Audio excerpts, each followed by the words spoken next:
Dear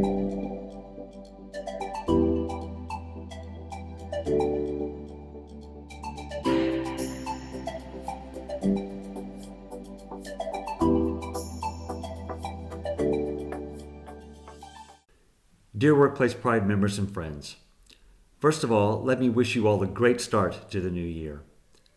2021 was a huge challenge for most of us, with uncertainty surrounding the pandemic impacting every element of our lives and work. Despite this, Workplace Pride was able to make significant progress that has benefited our members and the LGBTIQ+ community.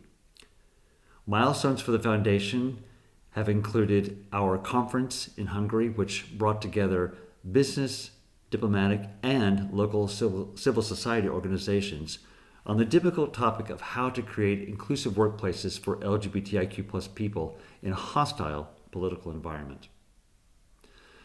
The academic conference, organized by Workplace Pride's Special Professor for LGBT Inclusion at Leiden University, Dr. Jojanneke from the Toorn, was held in May of last year. This seminal event brought together scholars from around the world on the topic of LGBT workplace inclusion and was a culmination of the first 5 years of the chair, which I'm very happy to say will be extended for another 5 years. Summer saw our first truly hybrid international conference held in June, which pushed the boundaries of what is possible with the difficult background of the pandemic. The event brought together many prominent speakers such as Jim Flitterling, who's the CEO of our member Dow Chemicals, and Lisa van Genneken, the first transgender member of the Netherlands Parliament. In August, the Foundation was invited by the organizers of Copenhagen World Pride to coordinate their Workplace Inclusion Day, which created a forum for businesses and other LGBTIQ+ civil society organizations from across Europe and the world, and to take a deep dive into workplace issues from many new perspectives. And last, but certainly not least, was our memorable Leadership Awards Gala, which brought many of our stakeholders together to highlight their contribution to our movement. It was truly an unforgettable evening. All of this was done within the context of a significant increase of more than 25% in the number of Foundation members and everything this entails from an organizational standpoint. For 2022, we will certainly continue to push the boundaries for LGBTIQ+ workplace inclusion around the world. In the first quarter of the year, we will be launching our white paper on LGBTQI+ corporate advocacy.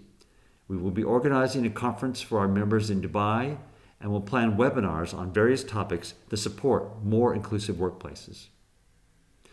The Foundation's jewel in the crown, the 2022 Global Benchmark Survey, opens for submissions on February 1st, and we will be making this valuable tool even easier to access for those employers wishing to make progress on LGBTIQ+ workplace inclusion. We will also continue our work on the important Free to Be Me project, which is funded by the Netherlands Ministry of Foreign Affairs and which supports progress for our community in 14 countries in the Global South. Looking further ahead, our international conference is planned for June of this year, while a groundbreaking conference in Japan tackling the issue of LGBTIQ+ workplace inclusion and beyond in a unique environment is planned for the second half of 2022. Workplace Pride's special programs for women, young people, technically focused LGBTIQ+ people, and academia will be reimagined as Workplace Pride communities, with the goal of providing them more structure and realizing greater impact for the specific groups that they represent. And of course, our major focus of working together with our members being via dedicated relationship managers and through our supportive learning and development program will continue and even be expanded in the coming year, always taking into account the priorities of our community and the many stakeholders that we work with. In closing, I'd like to add that while the pandemic is far from over, a new workplace reality is on the horizon. And while LGBTIQ+ communities and individuals continue to be threatened around the world, we also continue to make tangible progress, and we should not forget that. The Workplace Pride staff, board, and member organizations will continue to work hard in 2022 to improve LGBTIQ+ inclusion, transforming workplaces worldwide, and we invite you to join us on this very important journey. We wish you a happy new year from Workplace Pride.